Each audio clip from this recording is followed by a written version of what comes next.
आपण देऊन आहात 90.4 मेगाहर्ट्झ रेडिओ वसुंधरा आवाज बारामतीचा. रसिक श्रोते हो, जाऊ कवीच्या गावा या कार्यक्रमात तमाम रसिक श्रोत्यांचं मी आरजे स्नेहल मनपूर्वक स्वागत करते.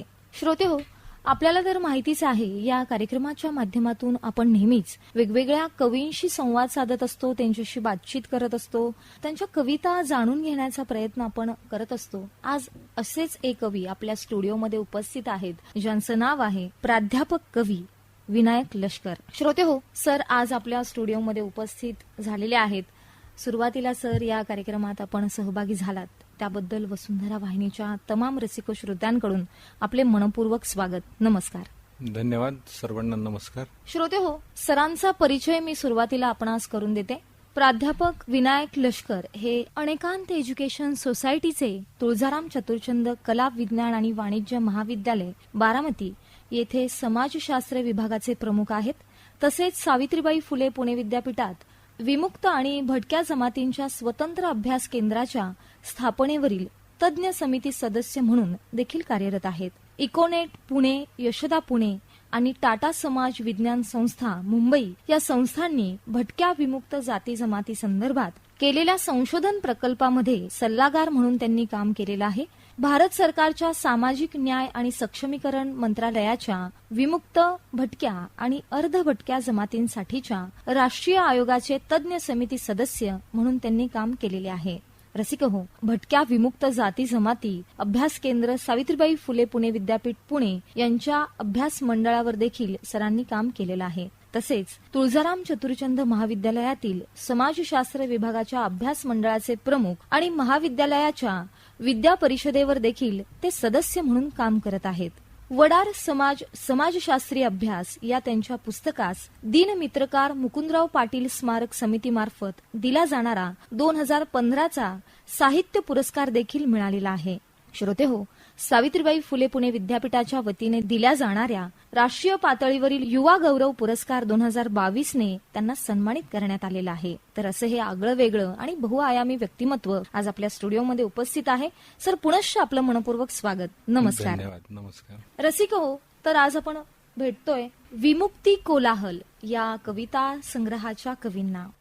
श्रोते हो, सुरुवातीला सर माझा प्रश्न आपणास असा आहे की आपलं बालपण कुठे आणि कसं गेलं? बालपणाच्या संदर्भात जर आपण बघितलं तर म्हणजे माझं तसं म्हणजे मी अनेक गावं फिरलोय असं म्हणायला हरकत नाही. कारण वडील सर्व्हिसला असल्यामुळे त्यांच्या बदलीच्या निमित्ताने मला कर्जत असेल, नगर असेल, परत आमचं जे मूळ गाव आहे चिखली, तालुका श्रीगोंदा, जिल्हा अहमदनगर, तर तिथेही काही काळ वास्तव्य करायला लागलेलं आहे. त्यानंतर मी पुण्यात 2004 पासून शिफ्ट झालो.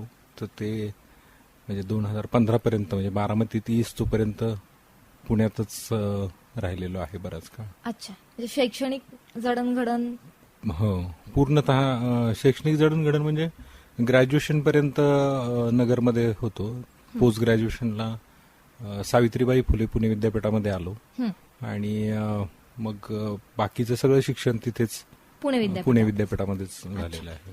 निश्चितच. कवितेची आवड आपणास कशी निर्माण झाली? कारण एकीकडे आपला परिचय आता मी सांगितलं की समाजशास्त्र विषयाचे प्राध्यापक आपण आहात आणि साहित्य हा विषय थोडासा वेगळा आहे, तर इकडे कसे वळालात? म्हणजे माझे जे शिक्षक होते म्हणजे पुणे विद्यापीठात आल्यानंतर सुरुवातीला मला जे भेटले आणि ज्यांच्यामुळे मी विद्यापीठामध्ये टिकून राहिलो त्या प्राध्यापक डॉक्टर शर्मिला रेगे ह्यांनी म्हणजे ह्यांचा तसा वाटा माझ्या ह्या सगळ्या लेखनामध्ये आहे, विचार करण्यामध्ये आहे. त्यांचंच एक म्हणजे वैचारिक आपत्ती म्हटलं तर वावगं ठरणार नाही. तर त्या सगळ्या गोष्टींमुळे मी विचार करायला शिकलो. पर्यायी जग काय स्वरूपाचं असू शकतं ह्या सगळ्या पद्धतीने विचार करत गेलो आणि स्वतःकडेच पुन्हा रिफ्लेक्सिव्हली बघणं.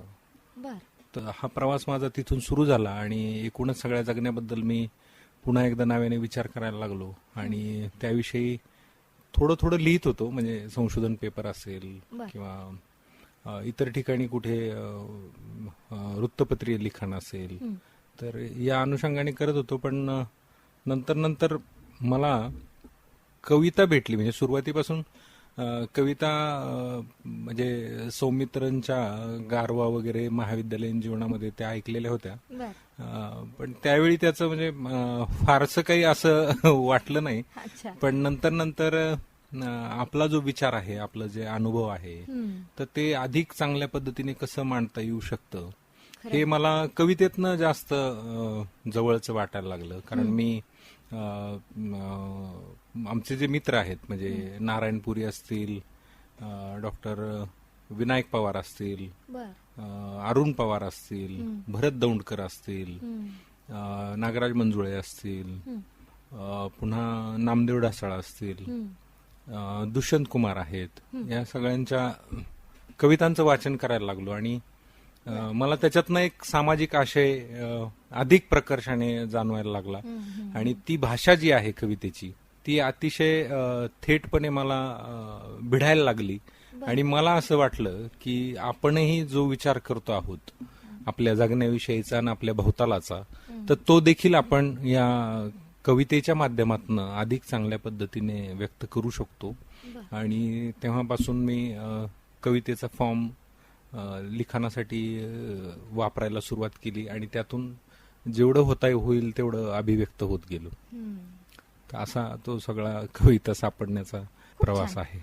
कवितेकडे पाहण्याचा दृष्टिकोन आपला कशा प्रकारचा आहे? विमुक्त कोलाहलकडे मी पुढे वळणारच आहे, पण यापूर्वी हे जाणून घ्यायला आवडेल.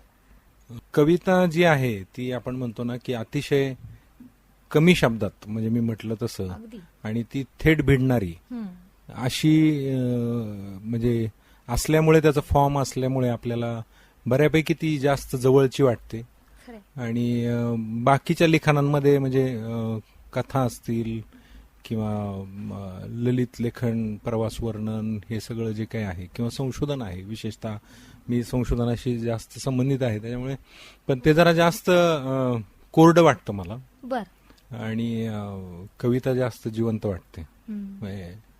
आणि ती प्रोसेस खूप लेंदी आहे. म्हणजे मला व्यक्त व्हायचंय, आता अनुभव आलाय आणि एक्सप्रेस करायचंय स्वतःला, तर मला बाकीच्या फॉर्म पेक्षा हा फॉर्म जरा जास्त जवळचा आणि प्रभावी वाटतो. खरं म्हणजे आपण म्हणतो पहा की जे न देखे रवी ते देखे कवी. अर्थात आपण सगळेच या समाजामध्ये राहत असतो, जगत असतो. अगदी या दैनंदिन आयुष्यामध्ये जगत असलेल्या छोट्या छोट्या गोष्टी ज्या आपल्या अवतीभोवती घडत असतात, तेच लेखक आणि कवी या लिखाणाच्या माध्यमातून किंवा शब्दांच्या माध्यमातून मांडण्याचा प्रयत्न करत असतात. निश्चितच खूप कौतुकास्पद आहे. मला आता कवितेकडे किंवा तुमच्या एकूणच कविता संग्रह जो आपण काढलेला आहे विमुक्ती कोलाहल, या संदर्भात जाणून घ्यायला आवडेल. याचा अर्थ किंवा हे टायटल आपल्याला का द्यावंसं वाटलं, याविषयी काय सांगाल? अतिशय छान प्रश्न आहे असं म्हणायला हरकत नाही. कारण टायटल जे आहे तर ते बऱ्याच अर्थी म्हणजे त्या सगळ्याच कवितांचा एक सार रूप आहे असं म्हटलं तर आपल्याला वावगं ठरणार नाही. कारण विमुक्ती आणि कोलाहल ह्या दोन्ही गोष्टी ज्या आहेत, तर आपण एकूणच भटक्या विमुक्त जाती जमातींचा जर इतिहास बघितला तर आपल्याला असं दिसतं की 1871च्या कायद्याने गुन्हेगार ठरवल्या गेलेल्या ज्या काही जाती जमाती आहेत त्यांना भारताला स्वातंत्र्य मिळाल्यानंतर 5 वर्षांनी म्हणजे 31 ऑगस्ट 1952ला विशेष अर्थाने मुक्त केलं गेलं. आणि म्हणून त्यांना विमुक्त म्हटलं. आणि मग त्या अनुषंगाने एकूणच सगळं जगणं आणि त्या सगळ्या प्रश्नांचा अभ्यास मी करत असल्यामुळे, आणि माझा जो प्रवास मी मगाशी सांगितलं तुम्हाला की मी गावी असताना जो होतो आणि पुणे विद्यापीठामध्ये शिकायला आल्यानंतर जो झालो, तर तो मला असं वाटतंय की तो मी विशेष अर्थाने मुक्त झालेलो, एक नवीन दृष्टी मिळालेली मला आहे. आणि त्या अनुषंगाने जे काही प्रश्न पडले मनामध्ये, जो कोलाहल निर्माण झाला, तर तो कोलाहल आणि मांडण्याचा जो प्रयत्न केलाय कवितेतनं, म्हणून आपण विमुक्ती आणि कोलाहल अशा अनुषंगाने ते टायटल आपण निश्चित केलेलं आहे, ते शीर्षक आपण घेतलेलं. अगदी योग्य आणि चांगल्या पद्धतीनं तुम्ही त्याला शीर्षक दिलेलं आहे. त्याला जोडूनच आपण आता जसं सांगितलं की सुरुवातीचं जीवन आणि महाविद्यालयापर्यंतचा प्रवास याविषयी तुमचा जो संघर्ष होता किंवा तिथपर्यंत पोहोचण्यापर्यंतचा जो तुमचा प्रवास होता तो जाणून घ्यायला आवडेल या मुलाखतीच्या निमित्तानं. सुरुवातीला मी म्हटलं तसं की वडील नोकरीनिमित्त वेगवेगळ्या ठिकाणी राहत होते आणि तिथून तो प्रवास सुरू झाला. मी ज्या जमातीतून येतो त्या जमातीची माझ्या गावामध्ये एक 8-10 घरं असतील आणि त्या 8-10 कुटुंबांपैकी आमचं एक कुटुंब होतं. आणि जरी मी गाव सोडून बाहेर राहत असलो तरी सुट्टीच्या निमित्ताने वारंवार माझं गावाला येणं होतं आणि या सगळ्या जमातींच्या सहवासात राहणं, त्यांचं जगणं अनुभवणं, ते सगळंच म्हणजे तो संघर्ष आणि ते सगळं मी जवळून पाहिलेलं आहे. आजोबा त्यावेळी माझे दगड फोडायचे. मी वडार कम्युनिटी मधला आहे. तर आजोबा आमचा तो पारंपरिक व्यवसाय दगड फोडणे. तर आजोबा माझे दगड फोडायला जायचे तर मी त्यांच्याबरोबर जायचो. म्हणजे लहानपणापासून मी त्यांच्यासोबत जास्त काळ घालवला. त्यांच्यासोबतच कामाच्या ठिकाणी त्यांच्यासोबत जायचो. तर तिथे आम्हाला जे काही अनुभव यायचे, ज्या प्रकारे मुकादम आमच्याशी वागायचा, ज्या प्रकारचे त्रास दगड फोडतानाचे त्यांना म्हणजे वेगवेगळं आपण म्हणतो की दगड फोडताना झालेली जखम, उडून लागलेली त्यांना त्या दगडाची एखादी कपची आपण ज्याला म्हणतो, तर ते सगळंच मी खूप जवळून बघितलेलं आहे. आणि त्या अनुभवातनं ह्या बाकीच्या सगळ्या गोष्टींकडे बघत आलो की एकूणच भटके विमुक्त जे आहेत ते कसे ह्या समूहापासून, ह्या प्रमुख मुख्य प्रवाही समूहापासून कायम दुर्लक्षलेले आणि वंचित असलेले परिघावरचे सगळे घटक आहेत. तर त्या अनुषंगाने एकूणच माझं हे सगळं जगणं जे आहे ते व्यामिश्र स्वरूपाचं आहे असं आपण म्हणू शकतो. म्हणजे ग्रामीण भागामध्ये पण आहे, भटक्या विमुक्त जाती जमातींच्या सहवासात आहे, पुन्हा शहरी भागात आहे, पुन्हा विद्यापीठीय वातावरणात आहे, ज्ञान निर्मितीच्या प्रक्रियेमध्ये आहे. तर असं ते व्यामिश्र स्वरूपाचं जे जगणं आहे तर ते माझं राहिलेलं आहे असं मला म्हणजे म्हटलं तर. खूप छान सर. यानंतर आपण आपल्या विषयाकडे वळूयात. विमुक्ती कोलाहलचा अर्थ आपण सांगितलात. या कविता संग्रहाला पुस्तक का हे नाव का दिलं याविषयीची पार्श्वभूमी आपण सांगितलीत. या कवितेमधील काही कविता आम्हाला आज जरूर ऐकायला आवडतील. जसं की विमुक्ती ही जी सुरुवातच आहे आपल्या कविता संग्रहाची, ती कविता आणि त्याचा आशय आम्हाला जरूर ऐकायला आवडेल. कवितेचं शीर्षक आहे विमुक्ती. मी कविता लिहिली नसती तर, मी कविता लिहिली नसती तर लावला असता सुरुंग खाणीत दगडांना जमिनीच्या कचाट्यातून मुक्त करण्यासाठी. अच्छा. मी कविता लिहिली नसती तर लावला असता सुरुंग खाणीत दगडांना जमिनीच्या कचाट्यातून मुक्त करण्यासाठी. हाताची बोटे फुटली असती तरीही. राहिलो असतो दंग सुतकी दगडावर आपटण्यात. डोळ्यात कपची गेली असती तरीही मातीला दगडाच्या कचाट्यातून मुक्त करण्यासाठी. फोडत राहिलो असतो मोठमोठे दगड सुतकीचा बट बोथट होईस्तोवर आणि बोथट बट शेवटला असता आगीत टाकून लालबुंद होईस्तोवर. लालबुंद बटावर मारत राहिलो असतो हातोडा धार येईस्तपर्यंत. पुन्हा खाणीत जाऊन लावत राहिलो असतो सुरुंग दगडांना जमिनीच्या आणि मातीला दगडांच्या कचाट्यातून मुक्त करण्यासाठी. मी कविता लिहिली नसती तर लावला असता सुरुंग खाणीत दगडांना जमिनीच्या कचाट्यातून मुक्त करण्यासाठी. क्या बात आहे. खूप छान. म्हणजे हे सगळे मी मगाशी उल्लेख केला त्याप्रमाणे वडार जमातीच्या जगण्याचा भाग असलेले हे अनुभव आहेत. आणि जर मी नसतं शिक्षण घेतलं, इकडे नसतो आलो, अगदी बरोबर, तरी पण मला असं वाटते की मी मुक्तीचीच वाट धुंडाळत राहिलो असतो आणि तोच प्रयत्न केला असता. म्हणून त्या अर्थाने आपण या कवितेकडे बघितलं पाहिजे. करायला लावणारी अशा प्रकारची कविता आपण अगदी त्या शीर्षकाला साजेशी अशा पद्धतीनं लिहिलेली आहे. खूप छान. या पुढील कोणती कविता आज आम्हाला ऐकवणार आहात? यानंतर म्हणजे माझी जी आवडती कविता आहे ती कवितेचं शीर्षक आहे मी कधीच केली नाही आत्महत्या. दगड फोडताना मी अनेकदा फुटत गेलो. हा. दगड फोडताना मी अनेकदा फुटत गेलो. हम्म. दोरीवर चालताना मी अनेकदा वाट हरवत गेलो. बर. दोरीवर चालताना मी अनेकदा वाट हरवत गेलो. हम्म. लोखंडावर घन मारताना हम्म. मी अनेकदा चिमटत गेलो. हम्म. भविष्य सांगताना मी अनेकदा वर्तमानच विसरत गेलो. अच्छा. झाप विणताना मी अनेकदा आयुष्याची विण उसवत गेलो. हम्म. भीक मागताना मी अनेकदा भूक विसरत गेलो. बर. सोंग घेताना मी अनेकदा स्वतःला विसरत गेलो. हम्म. विमुक्त भटकताना मी अनेकदा कुंपणातच जेरबंद झालो. अच्छा. पण मी कधीच केली नाही आत्महत्या, कारण तुम्ही सराईत हुशार रोजच करत होतात माझी हत्या, रोजच करत होतात माझी हत्या. अच्छा. ती म्हणजे ही अशा अनुषंगाने लिहिलेली आहे. म्हणजे असा एक प्रसंग होता, ती घटना घडलेली होती की इथल्या व्यवस्थेचा ताण घेऊन आपण जगत असतो आणि तो ताण सहन न झाल्यामुळे बऱ्याचदा आपल्याला निराशा येते आणि त्या निराशेतनं आपण आत्महत्या करतो. परंतु या भटक्या विमुक्त जाती जमातींकडे तुम्ही बघितलं हम्म. तर अनेक अडचणींना राजरोसपणे सामोरं जाताना म्हणजे हे दिसतायत हे सगळे समूह. अगदी बरोबर आहे. पण यांच्यापैकी कुणी तुम्हाला आत्महत्या करताना दिसत नाहीत. पण ही व्यवस्था मात्र हम्म. त्यांची सातत्याने हत्या करत असते.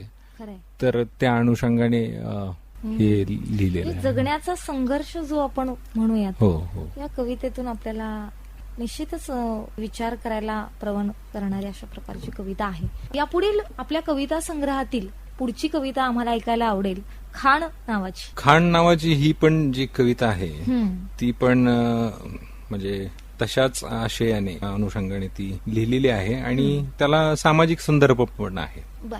मी आधी कविता तुम्हाला जरूर. सादर करून दाखवतो, त्यानंतर आपण त्याच्या आशयाविषयी बोलूयात. कवितेचं शीर्षक आहे खाण. बर. खाणीत राबणाऱ्या माणसाला खाणीत मारता येत नाही. बर.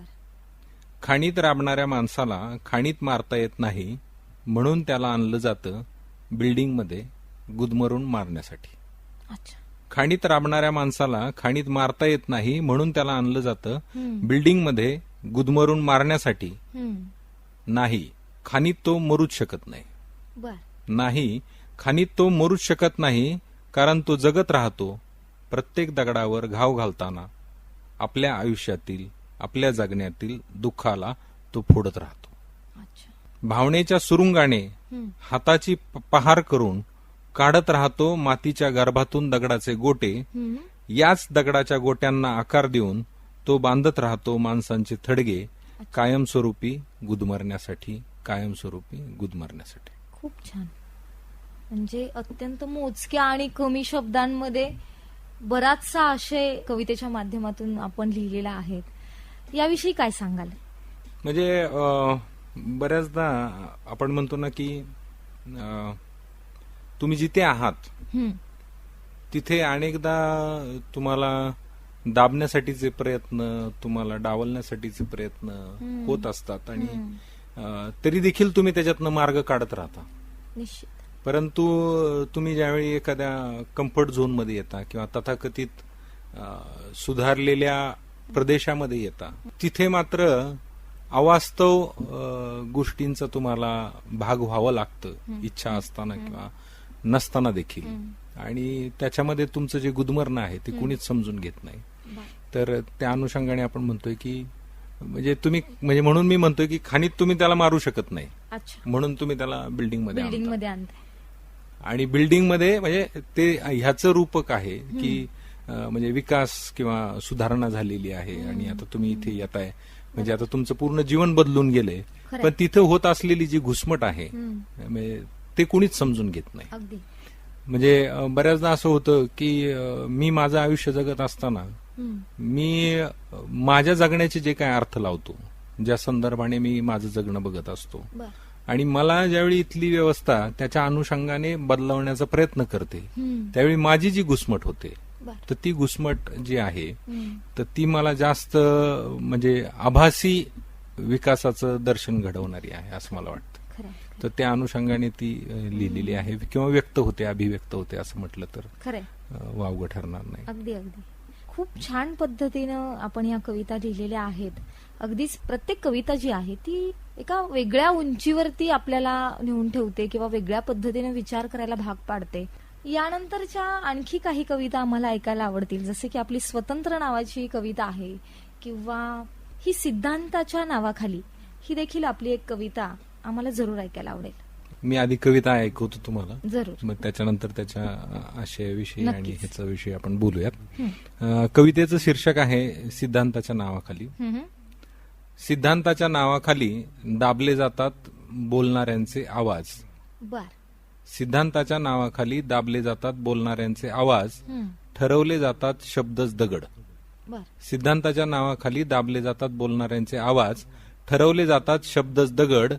प्रश्न विचारणाऱ्याला ठरवले जाते गुन्हेगार.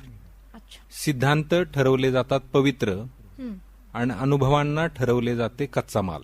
संदर्भासाठी उकरून काढली जातात गाडलेली मढी आणि जिवंत माणसाच्या तोंडात घातली जाते माती. पुन्हा कधीही प्रश्न न विचारण्यासाठी, खरंय. पुन्हा कधीही प्रश्न न विचारण्यासाठी. खरंय. खूप छान. म्हणजे आपण म्हणतो ना की एकूणच सगळ्या म्हणजे संशोधन आणि अकादमिक चर्चा विश्वामध्ये सिद्धांत नावाची गोष्ट ही खूप श्रेष्ठ मानली जाते, पवित्र मानली जाते. बरोबर. आणि ज्याला सिद्धांत येतो तोच श्रेष्ठ मानला जातो. आणि त्या सगळ्या अनुभवांचं सैद्धांतिकरण करण्याच्या नावाखाली त्याचं जे जगणं आहे ते सातत्याने कुठल्या तरी चौकटीत बसवण्याचा प्रयत्न केला जातो. खरंय.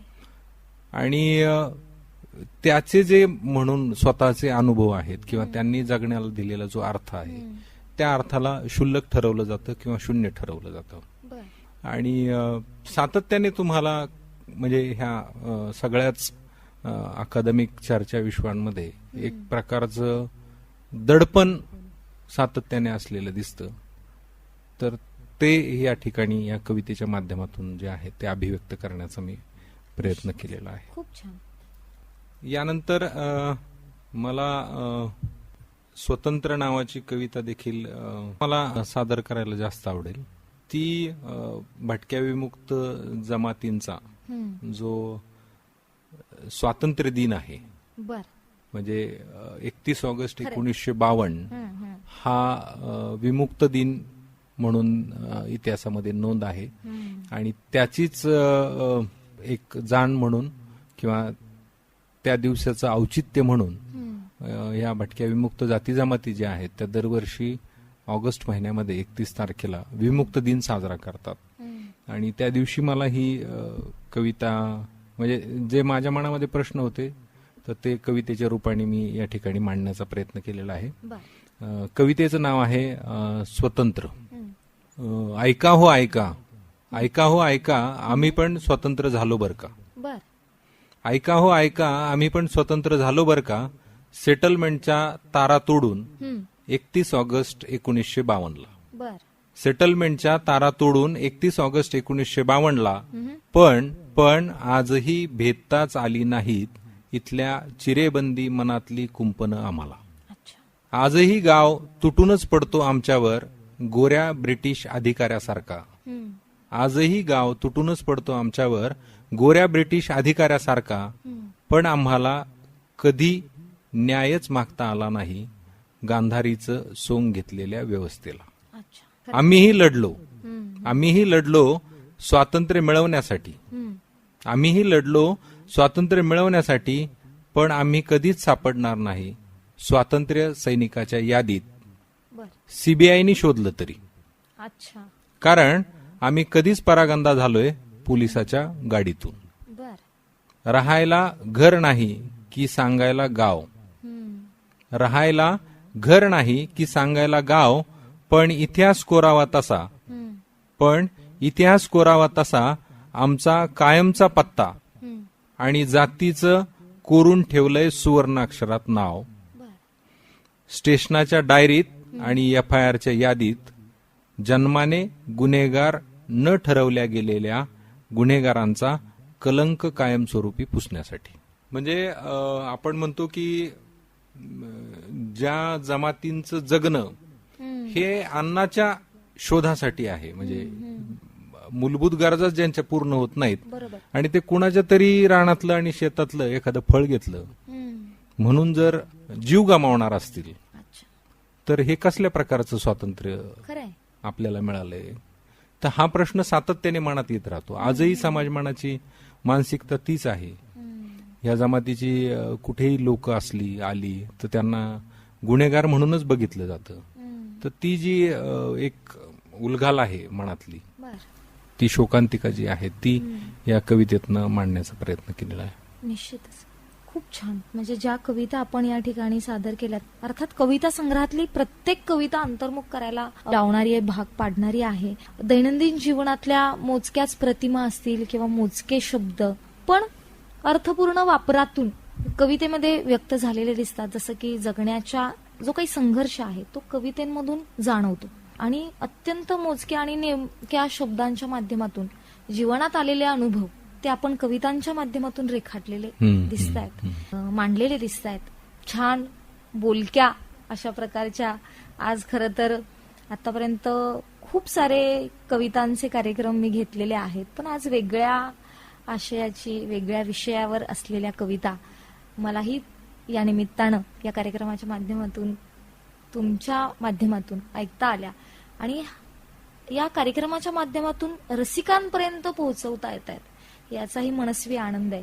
सर, यानंतरचा माझा प्रश्न असा आहे की कवितेचे आणखी काही वेगळे नवीन प्रयोग आपण करणार आहात का, किंवा भविष्यातील तरुण पिढीसाठी आणखी काही कवितेमध्ये वेगळं देण्याचा प्रयत्न आपण करणार आहात? कवितेमध्ये वेगळे प्रयोग करायचं म्हणजे आता म्हणजे जे सुचतंय ते लिहिलं पाहिजे, मला असं वाटतं बऱ्याचदा. म्हणजे कुठलाही कवितेचा फॉर्म, म्हणजे आपण जे म्हणतो की वेगवेगळे प्रकार आहेत कवितांचे, तर त्याचं कुठलंही धडपण न घेता आपल्याला जे वाटतंय ते आपण, म्हणजे कुठलंही बंधन किंवा कुठलंही एक फॉर्मॅट किंवा कुठली चौकट, कुठलं प्रमाण हे न मानता आपण अभिव्यक्त होण्याचा प्रयत्न केला पाहिजे. त्याची कविता होईल का कथा होईल का लेख होईल ह्याचा काय आपण फार विचार करता कामा नये. पण जे जे मनात येते, जी खंत तुमच्या मनामध्ये आहे ती अभिव्यक्त करण्याचा आपण प्रयत्न सातत्याने केला पाहिजे. कारण बऱ्याचदा काय होतं की ह्याला कविता म्हणायचं का त्याला कविता म्हणायचं, ह्या फॉर्म मध्ये आपण अडकतो आणि प्रत्येक गोष्टीला कुठल्या तरी रूपातच सादर केलं पाहिजे. मग ते इथल्या व्यवस्थेने ज्याला प्रमाण मानलेलं आहे त्या प्रमाणातच आपण स्वतःला बसवण्याचा प्रयत्न करतो. तर ते तसं न करता मला असं वाटतंय की ज्या ज्या पद्धतीने तुम्हाला व्यक्त होण्याचा प्रयत्न करता येतोय तो करावा, मुक्तपणे करावा, बोलावं, भरपूर बोलावं.